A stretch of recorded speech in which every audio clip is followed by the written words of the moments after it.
All right. Hello, everyone. This is Justin Waddell with the Cornerstone OnDemand Foundation, and I'd like to welcome you to today's webinar, Leading Your Own Development, featuring Rachel Vitale, Manager Professional Development at the University of Miami, Florida. This presentation is the culmination of a week-long discussion on leadership development, which has been curated by Rachel within our Gift of Learning portal. This presentation will not only be a chance to further explore some of the topics discussed online this past week, but will also be an opportunity for you to engage directly with Rachel and ask any questions about your own path of leadership development. With regards to the online discussion community, Rachel will be issuing her final post tomorrow. If you have not yet had the opportunity to engage the leadership development community in the Gift of Learning, I highly encourage you to do so, and you can continue to do so through today and tomorrow. Rachel will remain available to answer questions on the discussion boards through tomorrow as well. The community will also remain active beyond this week so that you can continue to revisit its concepts and resources long after the formal live event has concluded. So, on behalf of the Cornerstone OnDemand Foundation, we have been so excited to have had Rachel's expertise and wisdom available to our nonprofit network this entire week, and we're looking forward to today's presentation. Before we begin, though, a few housekeeping items. To reduce background noise, all lines have been muted, and please note that there is a chat box located in the middle right-hand side of your screen. Please feel free to submit all of your questions at any time through that chat box, as we will have a Q&A session at the end of the presentation. Also, today's session and the associated slides will all be posted to the Cornerstone OnDemand Foundation website later today. You will receive a follow-up email with a link to these archives. Please feel free to share this presentation with your coworkers and friends. And now, without further ado, I'd like to hand it over to Rachel. Rachel, take it away. All right, thank you so much, Justin. So good afternoon, everyone, and thank you for joining me in today's webinar. As Justin said, I am Rachel Vitale, and I'm leading this week's discussion on leadership development. Earlier this week, I posted a short autobiography that will give you more details about my background, and I just want to reiterate some things about myself. I'm a manager of professional development, and I've worked in the field of training and development for the last 10 years. I spent most of that time in career and specifically in leadership development, and for more details about me and what I've been up to at the University of Miami, go ahead and check out that posting from Monday. But I do want to get us into the topic of what we're going to cover today. So here's what we are going to be talking about.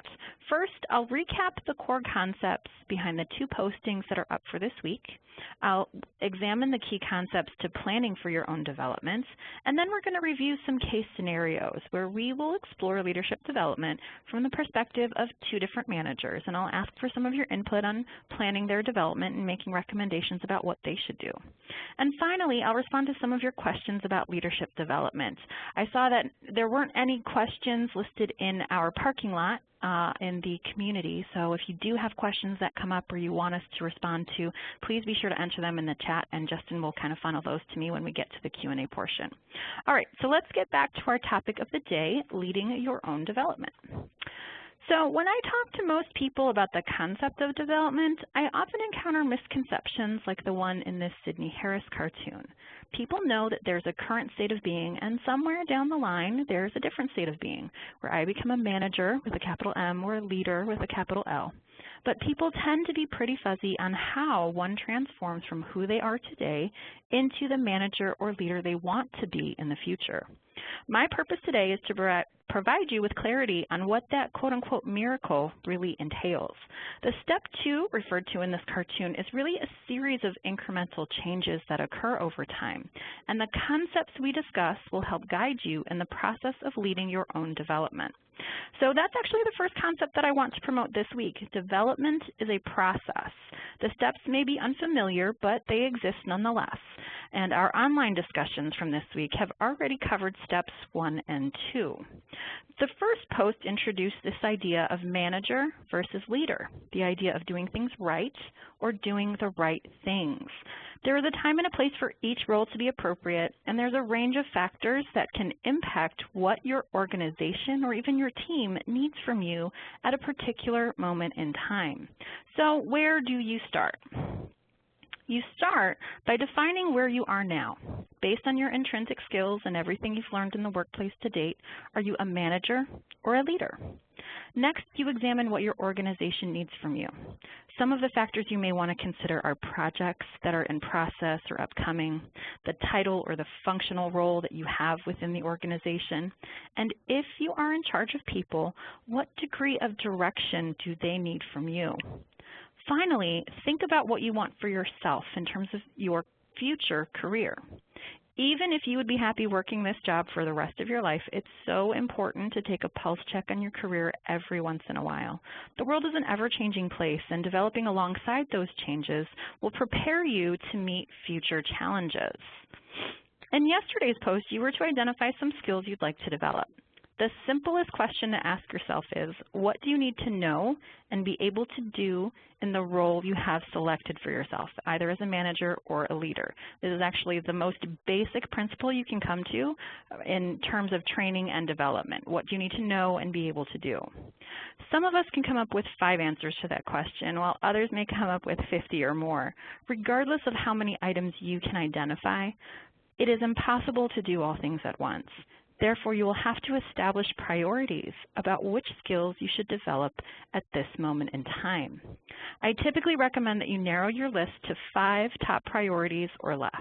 However, that may not mean that you should work on all 5 priorities at once, based on the next couple of steps we're going to talk about. So this leads us to the concept of how you plan your development, and I want to start by explaining each of these ideas in greater detail. The self-analysis that you've done so far, establishing the direction of your development, identifying and prioritizing the results you want to produce, now need to converge into setting meaningful goals. That is, goals that will lead you to develop in ways that will positively impact your current job and your long-term career. Setting goals is an important step in your leadership development process because it forces you to start facing reality. While there are probably 1,000,001 things that you'd like to learn, you have a finite amount of time in which to do anything. So this becomes one of your first acts of self-leadership, making the right decisions about which skills you should be developing and why. The why is an extremely important component that I like to throw in there because it helps to keep you honest about how meaningful this goal really is. You have to connect all the dots. You have to make everything tie back into meaningful purpose and really what you're going to be doing on the job with the skills you're looking to develop. And so that's why I throw in there that why is this goal important. So my last words of advice about goals is that when you're writing them, because they should be written, you should follow that process of formally writing your goals out, keeping track of what you're doing. There are specific criteria that your goal should meet. These criteria use the SMART acronym, which some of you may have heard of already. And I'm not going to go into further details about what that means today. Instead, I'm going to challenge those of you who don't know what this means or aren't familiar with this term to do some further research. There's lots of articles out there. Goal setting is a very well-documented discussion in leadership forums and leadership discussions and activities. So there's lots of information that's out there on the internet and probably within Gift of Learning itself. So I want you to do some more research if you don't know what this means or really don't remember what all of these things stand for, and read an article or watch a video that explains this concept in more detail. So let's revisit that miracle idea for a moment. The truth is that learning takes time and effort. There is no easy button for learning, unfortunately, as many of us may have found out. So you do have to invest some time into researching and finding learning resources that are most appropriate for the skills that you want to develop. The Gift of Learning has tons of them, and they're neatly arranged in categories to help you find what you're looking for. In addition to Gift of Learning, there are lots of great resources that are available free on the internet. If you're a member of a professional community, as in you have some type of special certification, that organization might also have access to some resources that you can use for developmental purposes. And typically, leadership development is one of the most documented and most available opportunities for learning that are out there. Some of the other skill sets that folks are looking to develop might not have as much training or articles or things written about it, but management and leadership, it has tons of information out there, and you'll see it in everything from the New York Times to Business Weekly to, just complete websites that are devoted to training and development and conversations about leadership development. So one of the trade secrets that I want to share with you about training and development is that people tend to have very definite opinions about how they like to learn, but that doesn't mean that's the best method for them to learn. And I'll give you an example from my own life, that when I'm participating in training, I really hate role plays. I get anxious just thinking about them. But I also find at the end of the training that that's usually the most memorable learning experience that I get. Maybe it's the fear, the anxiety, situation that I'm going through in the moment, but those are things that I remember often for days or weeks and sometimes even years after I've attended that training. That's what sticks out in my brain. The thing that I didn't even like to do or didn't want to do is what actually leaves the most lasting impression on me. So I want you to be aware that some learning experiences just don't translate well into other forms of media. So if you don't like reading 300-page books, that's okay, but don't give up on reading altogether. Instead, look for some of the book summaries that are available or read brief articles on the same topic. If you can't sit still for online modules, search for webinars or short videos instead, and so on. There's lots of opportunities out there. There's lots of things that are available. It doesn't have to be that you do all the same type of learning, but give yourself some opportunities to try new things and experience a different variety of training resources that are out there and available to you. And finally, I want to put on record that the point of developing yourself is not just to learn something new. It's really about practicing, perfecting, and applying those skills on the job to improve some workplace outcome. Managers and leaders do. They don't just think about what they should do. So no matter what you're learning, you need to constantly ask yourself how you can put this concept into practice on the job. If you can't answer that question, then you're probably going to struggle to apply the new knowledge in the workplace. And the old adage of use it or lose it applies to development as well. Skills that aren't practiced tend to be quickly forgotten. At this point, many of you are probably thinking that this sounds like a lot of work, and to a certain extent, that's true. But the truth is that this process, these planning steps, documenting your development plan, is about building your own roadmap to follow. No one else can necessarily do that for you. Yes, even with a map, you may make wrong turns, but remember, we're trying to define what that miracle transformation is. In development, the journey is often as important as the destination you are trying to arrive at. So once you finish the planning, all that's left to do is take action and carry out your development plan. I know it sounds really simple, but this is not something that's meant to be, an end point. This is a cycle that continues on to the next level of skills. So once you finish and you've taken action and you really see the results of what you are doing, you should circle back and follow this assessment process yourself. Again, for those of you who had the 50 items on your list of things that you wanted to improve upon yourself, this is time to go back once you've made some progress in some of these areas. You go back and you start the cycle again. So let's take a look at a couple of case scenarios where we can put these concepts into practice for some of our managers and leaders. So I would like you to meet Jill. Jill is a high-performing professional. She has risen through the ranks of her department for the past 6 years, holding a variety of different positions over that time. And she was recently promoted to a manager of the team within her department. So Jill already has many of the management and leadership skills, and in her new role, she'll have to focus on both. Due to her previous positions within the department, she has a lot of expertise about the work to be done. She needs to continue doing things right by practicing her management skills to ensure that the work continues. On the leadership side, this new role requires her to coordinate larger projects within the organization, interfacing with different departments to ensure that her team's share of the work is completed. So additionally, Jill needs to expand her knowledge of how to manage her team. For instance, she's never had to hire new staff or write performance appraisals. So lastly, Jill is a future-focused person, and she feels that she can learn a lot from her peers and leaders in the department. She expects to stay in this position for the next 5 years or so to gain experience in managing people and really broadening her understanding of the work that she does from a different perspective, from being a manager as opposed to being this individual contributor on the team.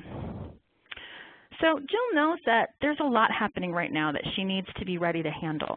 She has 2 positions that are about to be posted, so she's going to start that recruitment process very soon. She expects to have staff hired and onboarded within the next 3 to 5 months. And around the same time the new staff are starting, she'll need to complete the annual performance appraisals on her entire staff. So additionally, there are several projects that are either in progress or due to start within the next year that she's already being contacted about by different departments. So Jill has a clear idea of what her most critical needs and priorities are.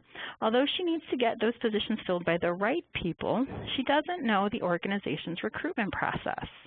The performance appraisals may seem far away, but her director has established very high standards for the amount of coaching and feedback that each employee is expected to receive throughout the year, well in advance of a written appraisal.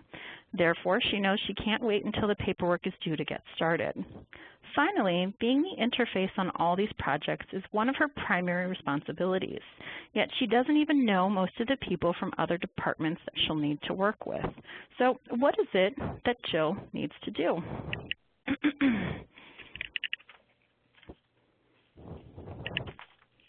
In this case, Jill's skill gaps are strongly aligned with the current needs of her team and department, as well as with workplace priorities. These are what are called low-hanging fruit. They're easy pickings for Jill because she either has to do these no matter what, or accomplishing these things will help clear the path for future obstacles. That's one of the reasons I would advise Jill to address all 4 priorities in her development plan. That may seem like a lot, but again, let's recall that 2 of her goals are really interdependent. In order to hire the right people, she also has to learn the recruitment process. So what are some of the opportunities to learn and practice that Jill might incorporate into her development plan? Let's open this up to the chat. Type in some answers into what you would recommend Jill take a look at in terms of learning opportunities and practice opportunities around the 4 goals that are stated up here.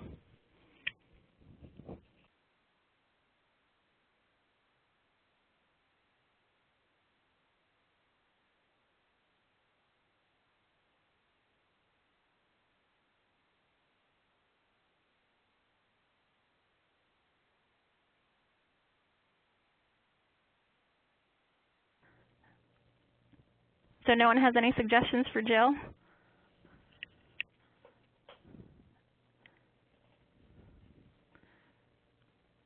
Very good. So finding a mentor in the recruitment role. Talk to other departments to find out what their hiring practices are.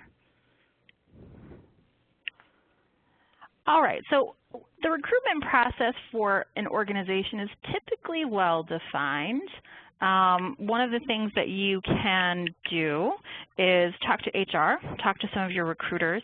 Depending on how many people you have within your HR unit, it really is about learning the policies and procedures that are established for that organization. Yes, talking to others who have hired in the past, who have recently gone through that process is typically helpful in case your organization changes their processes or policies as time goes by. Some of the other things that you can do are trainings and webinars on best practices, as well as books, journal articles, things of that nature. I do recommend someone already mentioned finding a mentor.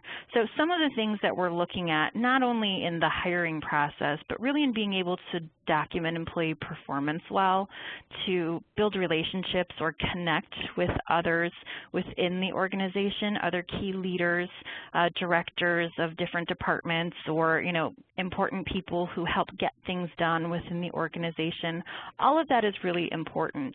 So it's really about building your relationships, not just within your department, but with between a manager and the team he or she manages, but also between perhaps your peers and others within the organization. So I typically recommend that if these goals here, numbers 3 and 4, if you're a new manager coming into an organization, these are things that are very important to really managing performance over time. Being able to document employee performance, the good, the bad, and the ugly, but being able to know what it is that your staff do over time and being ready to give them performance appraisals at whatever point those are given throughout the year, as well as building relationships within the organization, not just the department you work in or the team that you work in, but throughout the organization, because that will become so helpful in being able to get things done over time. So any new managers who are out there recently promoted or recently coming into an organization, these are typically things that I advise that they start from day one.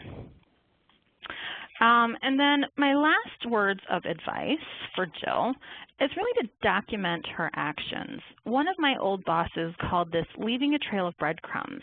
And as our work becomes increasingly complex, it's impossible to keep track of everything without creating our own job aids. So take notes regarding what you're learning and who you're meeting with. Record some of your actions, some of your decisions. Document processes and workflows so that the next time you have to go and hire somebody, you have a guideline of what you did last time so that you can kind of work through those steps based on the notes you've left behind for yourself. Create tools and templates or guidelines to help complete specific tasks or processes. This is one of the things that I talk about religiously in my new department that I've been in for about a year and a half now. And my coworkers get exhausted from me telling them that part of the work that you do should be about documenting the work that you do and how you get things done. Because as much work that goes on over the course of a year, 40 hours a week doing God knows what kind of work, we don't have instant recall. We don't have photographic memories. And so we need to provide ourselves with tools and tips and resources to make work easier and faster for ourselves, to remind us of what we did before that was or wasn't successful, so that we're either repeating the successful results or not repeating the unsuccessful results. And that becomes so important. All right, we're going to move on and meet Mark. So Mark has been a manager of people for more than 10 years, and he recently changed industries, learning the new business over the last 2 years. He's just accepted a new job at a new organization. So Mark comes to this role as an experienced manager. Like Jill, he already has many management and leadership skills. In fact, his leadership skills are well developed and integrated into his daily work. Because he recently changed industries, he's looking to acquire expertise about the work to be done, to learn what it means to do things right in this particular organization. Mark knows that this job was a lateral move for his career, and while he's excited about the challenge that comes from learning new things and he's passionate about the work, he recognizes that he will probably outgrow this position in the next 3 to 5 years. So Mark needs to focus on performing tasks the way that this new organization expects them to be done. His new role includes more financial reporting responsibilities than he had in previous positions, including generating Excel charts and putting together PowerPoint presentations. In order to understand the impact of certain financials, he needs to learn more about all aspects of the organization so that he can come to appropriate conclusions in his analyses. Mark has prioritized his skill gaps appropriately and aligned them to the business needs. So if you recall, Jill's priorities were low-hanging fruit opportunities. Mark, on the other hand, is aligning his priorities in a sequential process aligned around a function that he needs to perform for the work that he does. So addressing the first priority will make it easier to accomplish the second, and so on down the line for him.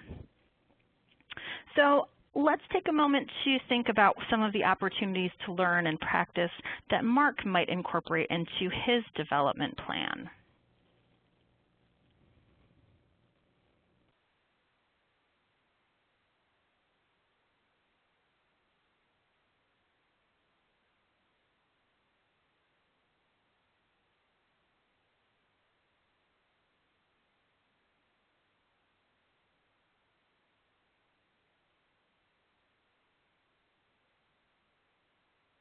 Hi, this is Justin. At this point, I'd also like to remind everyone that if you do have suggestions for what Mark can do, you can submit them directly to the host and presenter through your chat box.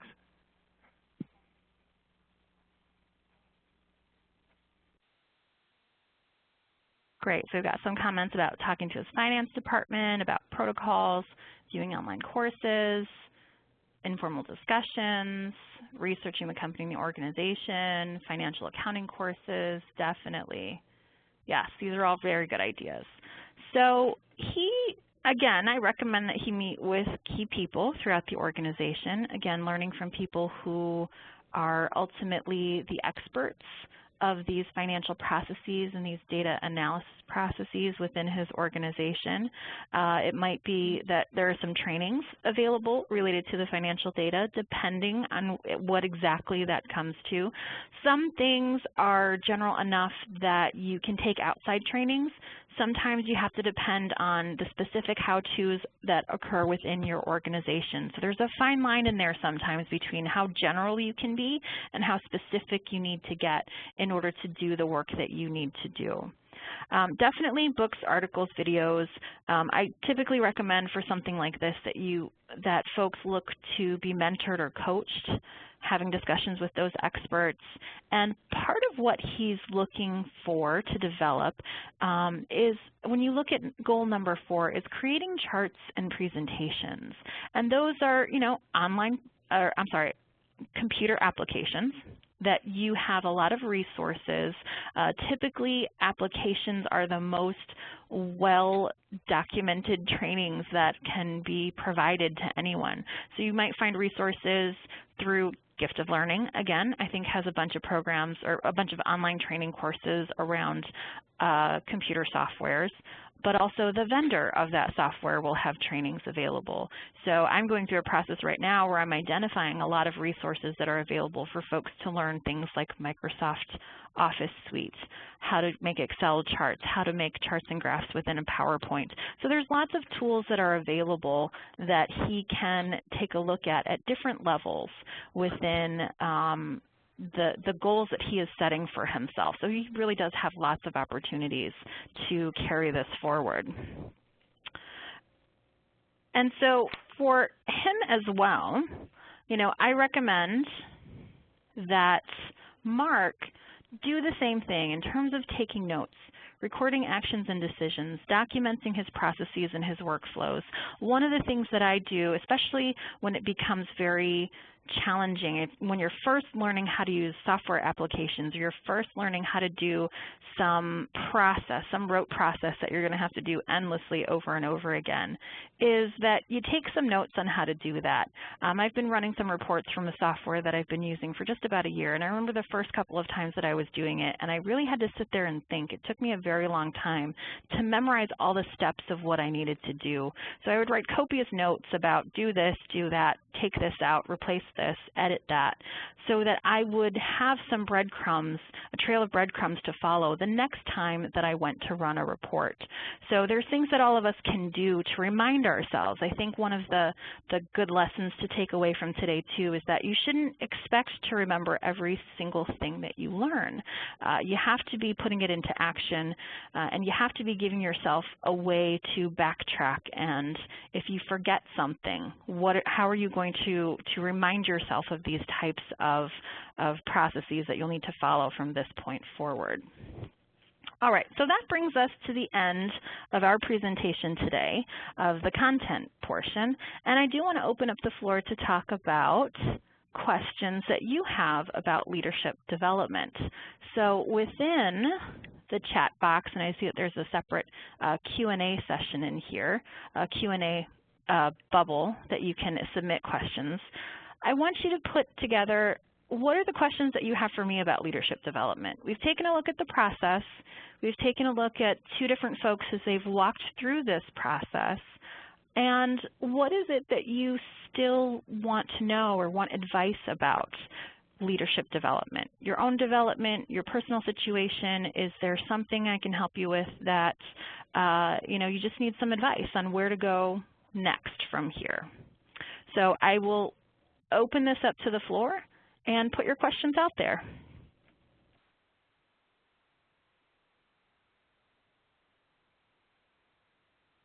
All right, this is Justin Waddell. I'll be managing the questions today.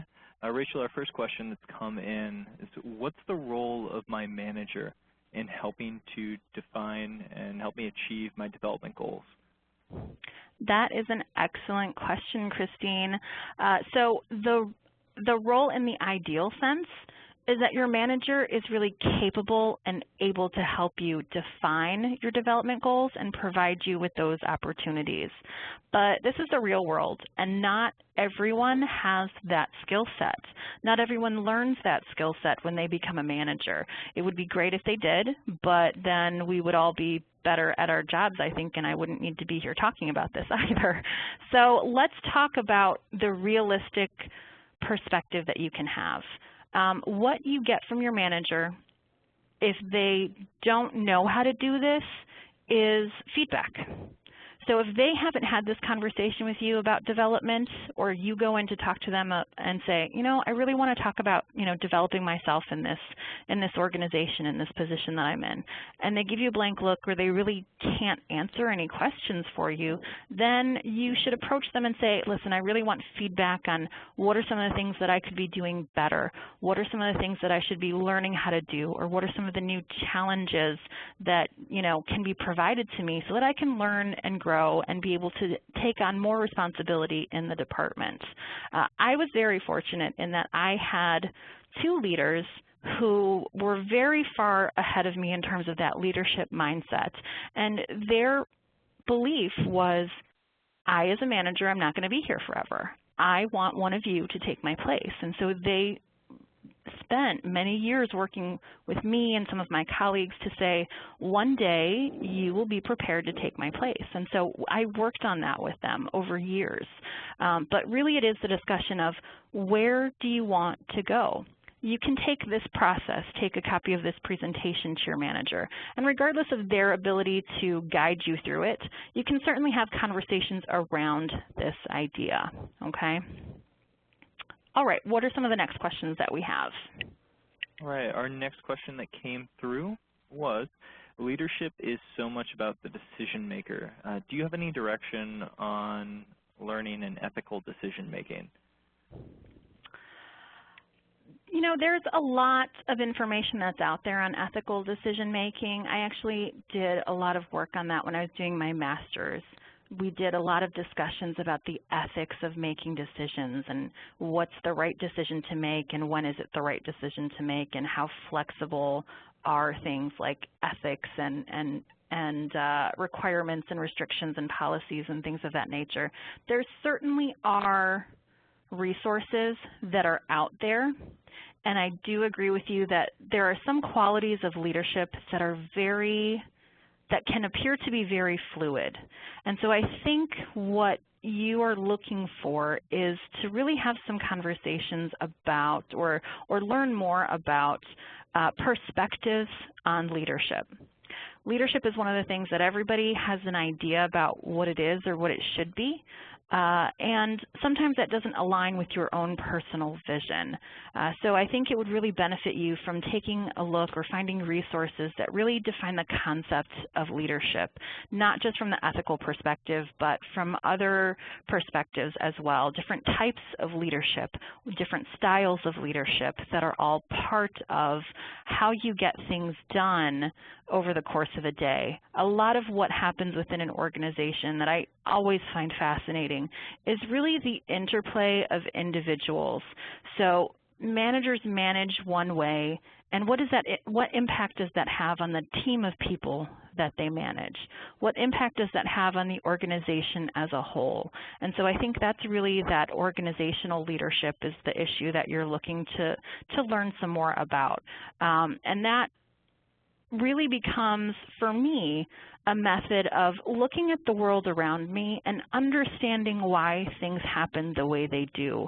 It should help you make better decisions and should help you understand the way that others are making decisions, but I think it really is going to benefit you to be able to see the different perspectives on leadership. You know, it's kind of like political science. You know, you have different worldviews in terms of, you know, not just liberal and conservative, but lots of different points in between. And so I think that's really what that type of research and that type of learning is going to provide you with, a lot of different perspectives on that topic. All right, so I see Karen has a lot of information in there, so let me take a moment to read it. I, too, hate the performance assessment process. There's a lot of work that goes into it. And what I really think is a part of this is that the performance appraisal process, again, kind of goes back to what I was saying before about how much should my manager be involved with my development. The performance appraisal process only helps us if it truly is providing us feedback with how we're doing on the job now, whether we are here, you know, punching a time clock or really contributing to the work that needs to be done. And so if you're just getting feedback that, yeah, you're doing good enough, and there's no real opportunity to look for stretch or growth or development, then the performance appraisal just becomes a piece of paper. So I would say that there's a lot of things that you're looking into from the perspective of a performance appraisal. There really are you know, I can share with you a little bit about what the university does. So the university has large-scale competencies, things like professionalism, customer service, job knowledge, you know, quality work, things like that, where we have you know, a rating scale, a 3-point or a 5-point rating scale. And so it really takes a look at, in these areas of doing your job, we need to define all of these processes that go into it. So we're defining the individual employee as someone who knows what their work is about, someone who produces quality work, someone who addresses and interacts with the customers in a way that, you know, assists the customers in getting the desired results, things of that nature. So part of this is really taking some time to research the performance appraisal process as a whole. What is it meant to do? What are you meant to achieve with it? And then to look at your organization and say, what is going to be meaningful for us? This is a lot of work. Okay, this is a huge process. This is involving, you know, a lot of things that may have to, you know, change and be aligned differently within your organization in order to allow this to happen. So one of the things that I tell people is that rather than changing the performance appraisal process per se, it really might be about ensuring that your managers and leaders are able to give critical feedback, that they set goals for people, that they monitor those goals for people, that folks are, you know, rewarded or, you know, acknowledged for the things that they do accomplish.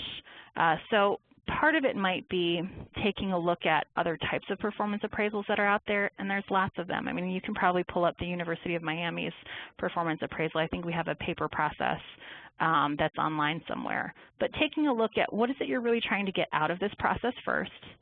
So that's what the form is. What are you trying to get out of this performance appraisal process? What do you want to do with it? And then the other part is how you fill out the form.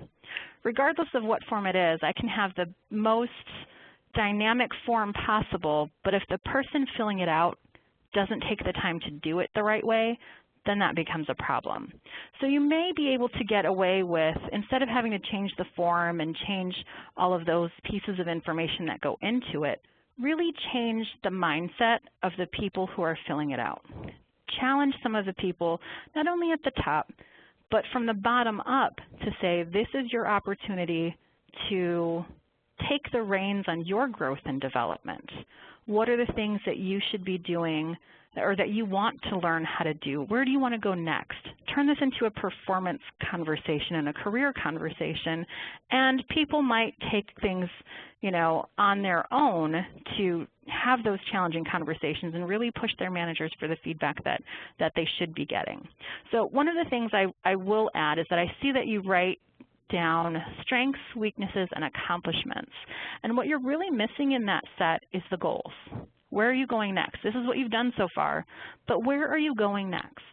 And so if you start having that conversation of performance appraisals are not just the moment to look backwards in time, but to also look forwards and plan for development, plan for career, the future of your career, the future of you in this role, that might help as well, getting more meaningful feedback and more meaningful information from the organization as a whole. Great, thank you. All right. Our next question kind of follows up on that. As a manager, how do I develop those skills of helping others I lead to reach their development goals beyond the performance review? That is a really good question, and part of it is if you yourself don't follow any leadership development process, it's really hard to advise other people sometimes. I think one of the key things that you will be able to give to other people, if you walk away with nothing else, it's to know that development is not just about setting goals. It's not just about going to trainings. It's about when you come back from those trainings, at the end of, when those goals are supposed to be implemented, what's different? And so if you as a manager know nothing else about leadership development other than this, it's that development is about making changes in the workplace, becoming a different person over time, being able to do more tasks, being able to take on more responsibilities without guidance, without someone needing to handhold me through the process every single time. I typically tell managers that unless they want to be exactly where they are for the rest of their lives, they need to think about how to develop someone to replace them so that they can move on and be promoted into a different position in the future. So you really do need to, as a manager, take a look at what are the things that you can do to develop your people. And there are a lot of things that are out there. There's a book that I was reading earlier, and I want to say it's something along the lines of help them grow or watch them go. And so the concept of that book is that if you don't help them, if you don't help your staff develop themselves, they stagnate. Or they will, go to another job, another organization where someone is willing to develop them, or move to a different team where someone is willing to develop them. And so it really behooves each of us as managers to take some time to do further research on how do I develop my team? What are some of the opportunities that I can give my team to learn how to do some of the tasks that will expand the range of their skills? So this same process of what we're talking about in terms of leadership development, extract the conversation about managers and leaders, but all of these concepts still go back to how someone can develop themselves as an employee, as a staff member.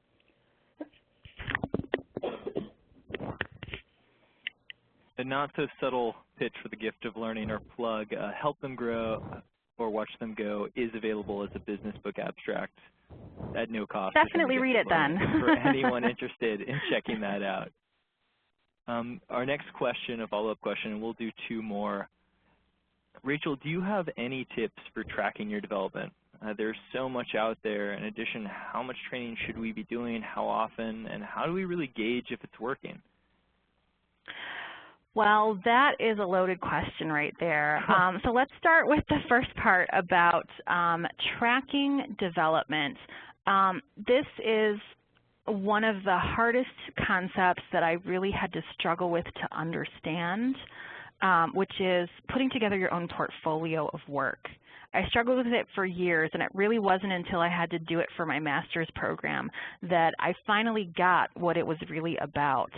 But, growing up, my sister was an artist. She took a lot of art classes, and so she always had her portfolio of work that she would carry around and take, at the end of the year to her professors, and they had this whole evaluation process, and it was all very fascinating to me from a distance. And then I got to work, and everybody in my HR team was talking about your work portfolio, and I was like, what is that? I don't understand what you mean by that. And so it wasn't until I had to put together this collection of documents of all the projects that I had ever worked on throughout my master's program that I really understood the purpose and the meaning of that. And now it's something that I do kind of on a regular basis, that every 6 months or so I kind of cull through the work that I've done and start identifying things that are really key pieces of evidence that really show what I can do, whether that's a report that I had to develop or a PowerPoint like what I've done for today's session.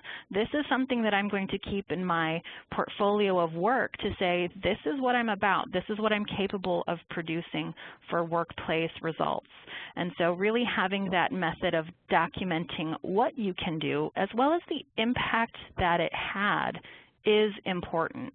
So if you can somehow document and say that, at the end of this training, at the end of this training or this thing that I did, this program that I implemented, what are the outcomes?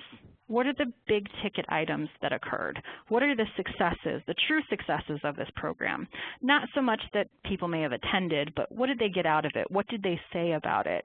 And so it's really thinking about what are the important results at the end of this process.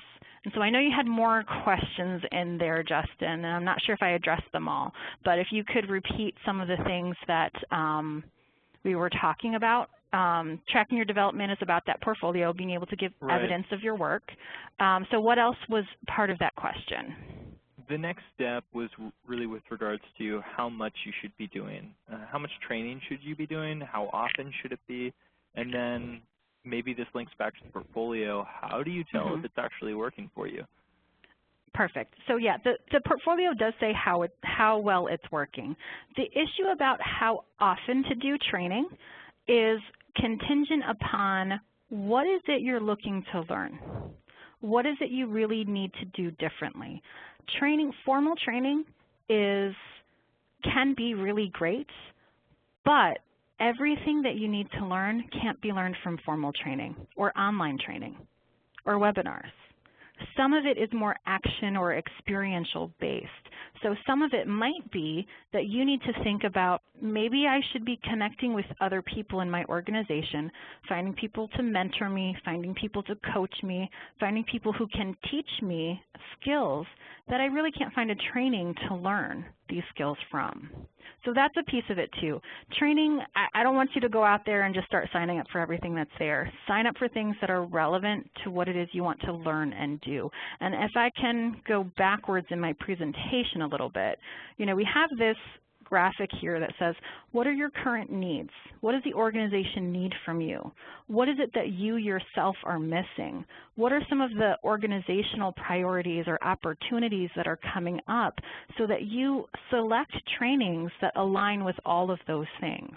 If you have no need to do, an Access database, please don't go and take Access courses just because it's available to you. Make sure that the trainings that you're going to align with that meaningful purpose that we talked about in terms of what you do to plan your development. Okay, so that is all the points of that question. So do we have another one? We do have a final question. It's more with regards to philosophy of leadership. We have one individual who writes in, how do you feel about the concept of ask for forgiveness, not permission, when it comes to taking on things in a leadership role, either because they aren't getting done or they aren't getting done optimally? Oh, that is a very good question. So part of it is, I will say that I have more caution about asking for forgiveness when you're taking over work from someone else, if you're stepping on someone else's toes. However, if you have so let me paint a picture for you.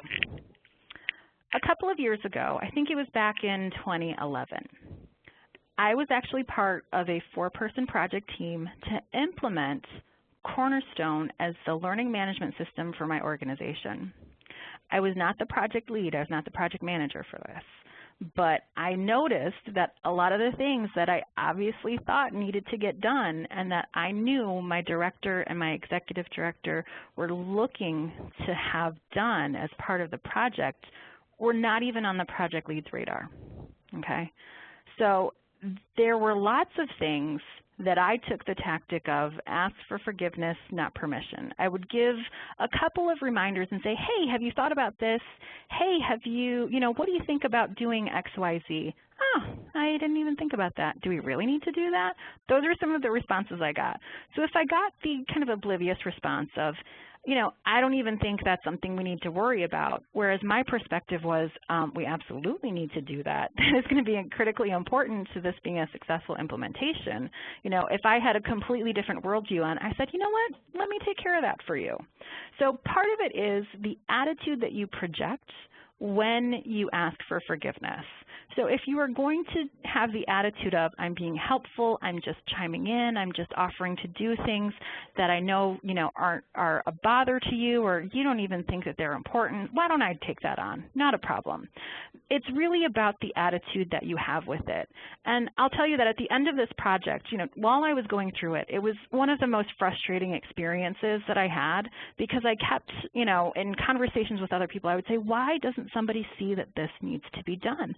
Nobody wants to take it on. Nobody wants to take accountability for it, accept responsibility, and do the work. So if you see that there are things that need to get done and you're capable of taking them on, sometimes it's really about the attitude that you project as you take it on. If you become the martyr to the cause, I had to do all of this work because so-and-so is oblivious to the fact that it even exists, you don't become so much of the manager or the leader. And I will tell you that I got a lot of good compliments from my leaders, my director and my executive director, because I didn't go and complain to them. I just went and got things done. And I said, well, if it breaks or if it's wrong, I'll apologize and we'll work our way through it. But they were happy to see that I took on work that wasn't necessarily mine, that I knew that needed to get done, and that I didn't make an issue out of it. So I think part of it comes from the attitude that you have and the interplay of individuals. If you're going to be taking over from someone, oh, you don't know how to do this, let me do it. That could be a problem. But if you're saying, let me help you, let me work on this, I don't mind doing this instead of you having to worry about it kind of thing, then it may be that you will be able to do more and have others' perception of you change over time as well, and see you as someone who is willing to take on more, is willing to do more, is willing to, make some personal sacrifices in order to get the work done. So I do believe that the attitude you project, regardless of the circumstances and regardless of what thing you are trying to develop in yourself, is a very important part of how others see you. All right, so I guess that's it for today. But Justin, if you want to make a copy of some of these questions, we could always post these and I can respond to them in the forum as well. I definitely will.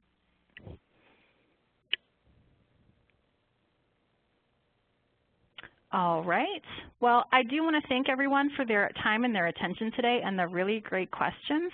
So I will still be around, obviously, popping in and out of our discussion forum, and I will be happy to respond to some of these questions today and tomorrow before our week of discussion ends. And then, Justin, I guess I will hand this back to you.